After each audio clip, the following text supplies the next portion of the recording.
एक सूटकेस भरा हुआ मिलता है। खोला जाता है तो उसमें एक लाश मिलती है। लाश, जली हुई लाश। सवाल सामने ये आता है कि ये लड़की कौन है, ये लाश किसकी है। और जब सच सामने आया तो अपने साथ एक ऐसा सच सामने लेके आया जिस पे विश्वास करना बहुत मुश्किल था।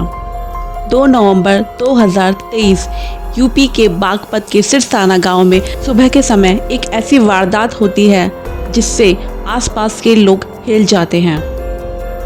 सुबह सुबह जब गांव वाले टहलने के लिए निकले तो उन्हें एक सूटकेस में लाश मिली जो जली हुई थी।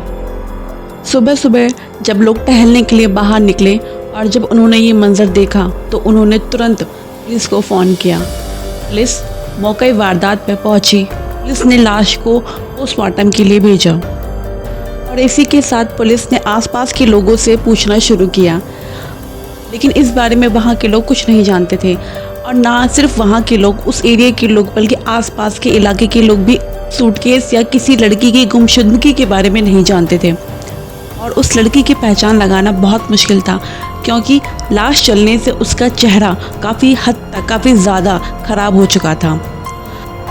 पुलिस के पास अब कोई क्लू नहीं था। उसके बाद उन्होंने सीसीटीवी पर फोकस किया। उन्होंने सीसीटीवी कैमरास देखे, चेक किए, तो उन्होंने देखा कि उस रात एक सिल्वर कलर की डिज़ायर कार आती है और जाती है। आते और जाते दोनों टाइम मिली, देर रात वो भी। अब पुलिस को उस गाड़ी पे शक हुआ। उस गाड़ी की जानकारी निकलवाई गई तो पता चलता है कि ये गाड़ी हरियाणा की है। कार मालिक से पूछताछ करी गई। कार मालिक से पूछा गया। कार मालिक ने बताया कि ये गाड़ी उसने अपने किसी दोस्त को दी है उसके काम के लिए। इसी बीच एक घटना और होती है। इस समय पुलिस आके इन्वेस्टिगेशन कर रही थी। वहाँ पर दूर एक आदमी खड़ा हुआ था जो दूर से ही देख रहा था। पुलिस को शक होता है। पुलिस उसको अपने पास आने का इशारा करती है, उससे मिलने का इशारा करती है, तो वो आदमी कुछ घबरा जाता है। पुलिस को उस पर शक और ज़्यादा गंभीर होता है। पुलिस उसके पीछे जाती है तो वो आदमी और तेज भागने लग जाता है। फिर पुलिस ने अपना हथियार अपनाया। फिर पुलिस ने गोली चलाई और वो गोली उसके पैर पे लगी और वो लंगड़ा के गिर गया। और फिर पुलिस ने उस आदमी को पकड़ा। उससे पूछा गया तो उसने अपना नाम पवन बताया। उसके बाद उस आदमी ने अपना मुंह खोला और जो उसने मुंह खोला और उसने जो सच्चाई उगली वो सच्चाई इसी केस से रिलेटेड थी।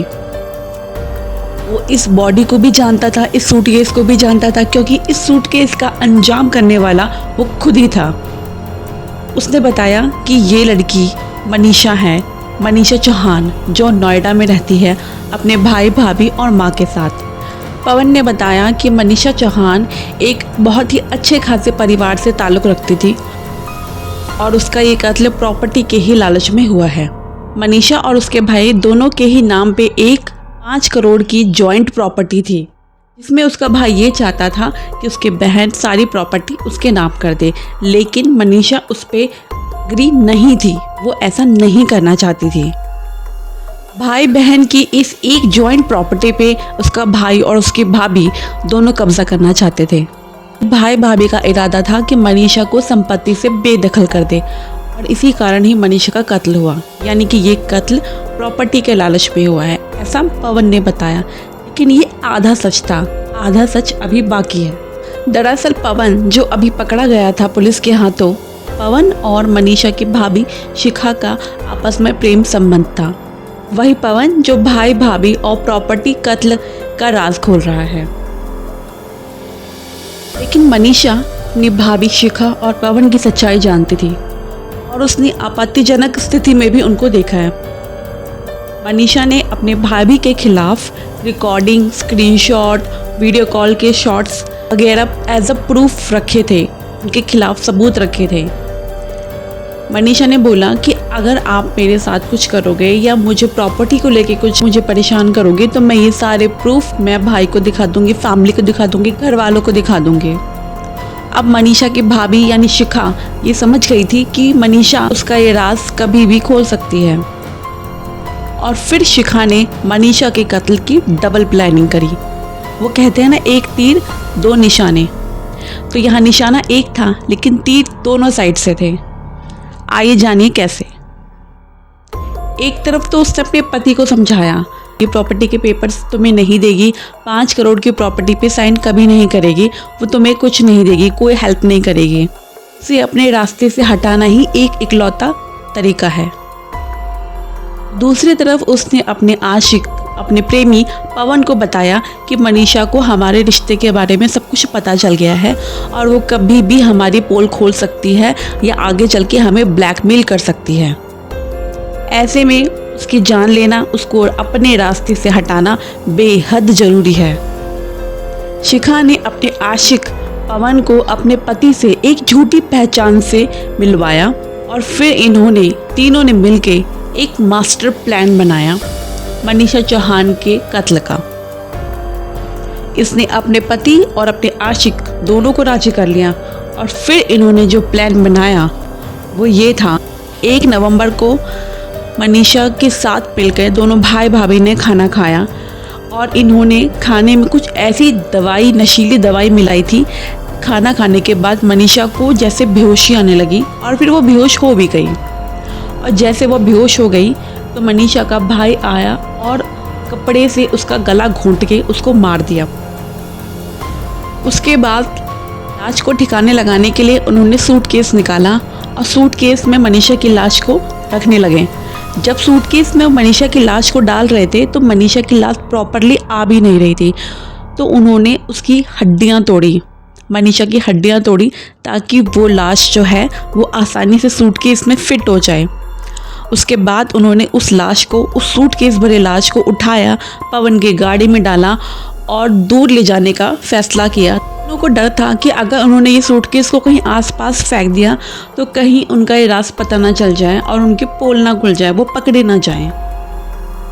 उन्होंने उस लाश को यूपी के बागपत जिले के सिरसारा गांव में फेंक के आए। उन्होंने उस सूटकेस को वहाँ फेंका और उसे आग लगा दी और आग लगा के वापस आ गए। वापस आने के बाद भाई भाभी ने अपना नॉर्मल रूटीन शुरू कर दिया है। पवन ने सोचा मैं जाता हूँ दोबारा और चेक करके आता हूँ लाश जली कि नहीं जली, कोई भी सबूत ना रहे वहाँ पर। और पवन वहाँ गया देखने और जब देखा उसने सामने पुलिस है, सब लोग हैं, गांव वाले हैं, और जब पुलिस को उस पर शक हुआ तो वो थोड़ा सा घबरा गया और अपनी इस घबराहट पे वो पकड़ा गया। और जब पकड़ा गया तो उसने अपनी सारी पोल पट्टी खोल दी।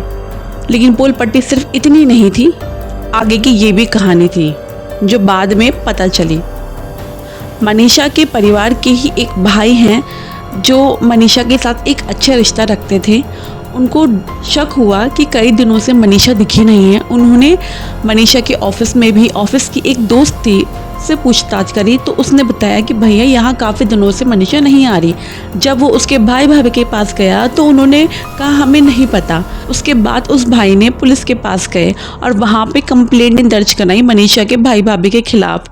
उसके बाद मनीषा के भाई भाभी को पकड़ा गया और साथ में ये पवन ने भी जो बताया, सारी चीज़ों को फिर कंबाइंड किया गया और स्टोरी फिर एक्चुअली यहाँ पहुँची। पुलिस ने पवन के साथ मनीषा के भाई और मनीषा की भाभी को भी गिरफ्तार कर लिया है। आखिरकार पुलिस ने एक जली हुई लाश के अपराधियों को पकड़ा। इसी तरह की और भी वीडियोस के लिए आप हमारे चैनल को ज़रूर से सब्सक्राइब करें। हमें बहुत ज़्यादा प्रोत्साहन मिलेगा आगे बढ़ने के लिए। लाइक करें, कमेंट करें। धन्यवाद।